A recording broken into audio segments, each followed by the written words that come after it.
What's up, tribe? How you guys doing? Go ahead and hit that subscribe button. I hope you like this video. This is your review for Tyler Perry's Sista, Season 2, Episode 19. So, we start the episode off. We still have Maurice at the apartment talking to the dude that came out of Calvin's room.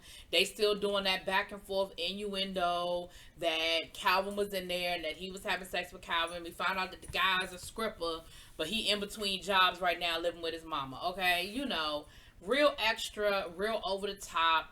They dragged this thing out for the whole episode. We'll get to that later on, but it's anyway. Then we have Karen and Aaron. Okay, they doing this. We're gonna sleep together, but we're not gonna have sex. But I want you to be here because I like you. But I don't know you. I know you celibate, but I don't know if I want to be celibate. But you so sexy. Ooh, that back and forth thing, child, whatever. Then we got Andy.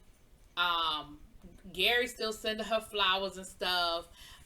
She puts the ring on just to see what it looked like on her hand, and then she can't get it off. She calls the jeweler to find out what the problem is, and come to find out it's some sort of special lock and key ring where the minute you put the ring on, it shrinks to fit your finger, and the only way you can take it off is with the groom's key. It's some of the listen. I don't know if I guess I ain't fancy enough to know nothing about these types of rings. I'm sure they really do exist. It sounds like a cute idea until you want to get the ring off your damn finger, okay? Anyway, so she ends up having to call Gary and asking Gary to meet her at the job so she can get the ring off. He told myself, well, I can just come upstairs. She was like, now you already know you can't come up in my building. Bruh. So then she gonna get Fatima to get the ring from him to bring it upstairs to her so that she can take the ring off. He tries to get her to meet him, and she like, no, we ain't playing that game. So, child, it's whatever. Oh, excuse me. Maurice goes to work, and he ends up telling Sabrina that this review is gonna probably be quick, y'all. He ends up telling Sabrina that Calvin was actually having sex with a man, and he's so sorry because he believed Calvin and he was defending Calvin, and he is so sorry that Calvin wasn't who he thought he was. So Sabrina calls Calvin up, cusses him out, talking about, you could have just been upfront and honest with me. You could have just told me all along that you was really gay or bisexual or whatever, and I would have been cool with it. But for you to lie to me, that was just disrespectful. So then Calvin comes down to the bank trying to figure out what the hell Sabrina done left that kind of message on his machine for. Maurice talks to him, and again, the whole conversation goes back and forth, and it's like these innuendos, like, instead of coming right out saying what it is. Now, I still don't know what it is, but what we do know is that Calvin and Maurice got to the point where Maurice is believing Calvin now that he wasn't sleeping with a man. We just don't know what the real story was. We still ain't figured it out because Calvin now, he pissed off and he ain't telling Maurice or Sabrina nothing. Sabrina comes in and they have this nasty ass knockdown drag out fight in the middle of the damn bank, where basically Calvin basically tells Sabrina, you know what? I'm not doing this with you anymore. I'm not going back and forth with you anymore. We've been having this fight for a year and a half, and I feel the same damn way, okay? Y'all been fighting about this since the day y'all met. The man done told you every which way he ain't gay. I don't know if he is or not. I really don't care anymore. And you know what? Neither should you.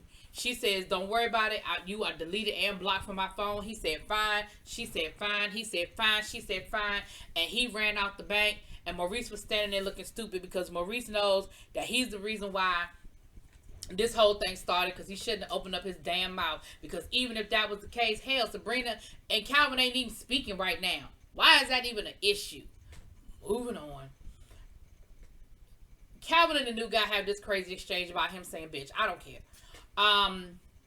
Zach and Fatima are having a cute little moment. I feel like every couple has had this conversation that they had about the faces you make. Oh no, you make these faces. Nah, you make these faces. No, you make these faces. Nah, you make them faces. You know how I want to be getting good. It was a cute little moment.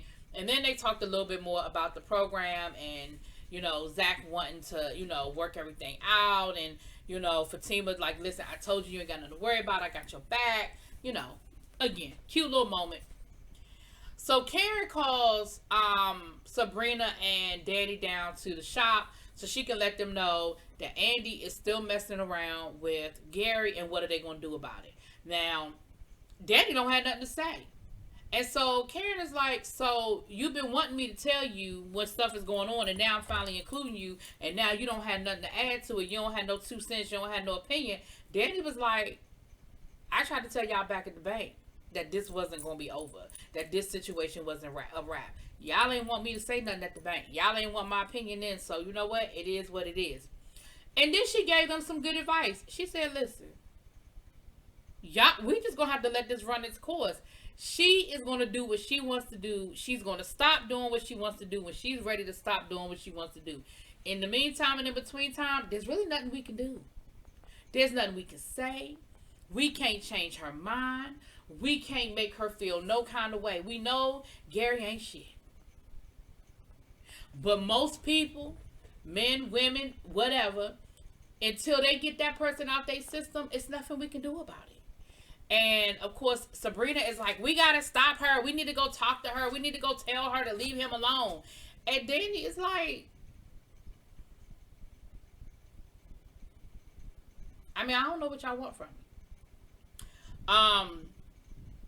So Karen gets frustrated because she ain't really getting no answers from either one of them, and she puts them out, telling them to go to work, child. Down to the airport, Zach goes to talk to Danny, and he's like, listen, you know, I got arrested because your girl, you know, took out a warrant for my arrest, and you know I didn't steal from her. Like, can you please tell her? And Danny was like, listen, I've been batting for you. Like, I told her you didn't do it.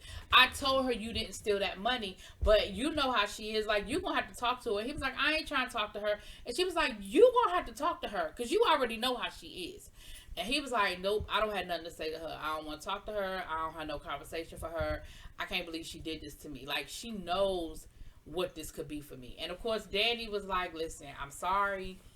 You know, I feel bad about it, but I can't make her change her mind. You know, I can't make her do nothing she ain't ready to do.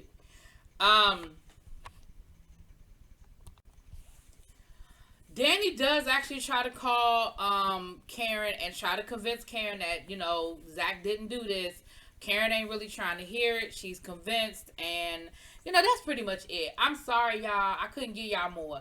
The episode didn't give me more, okay?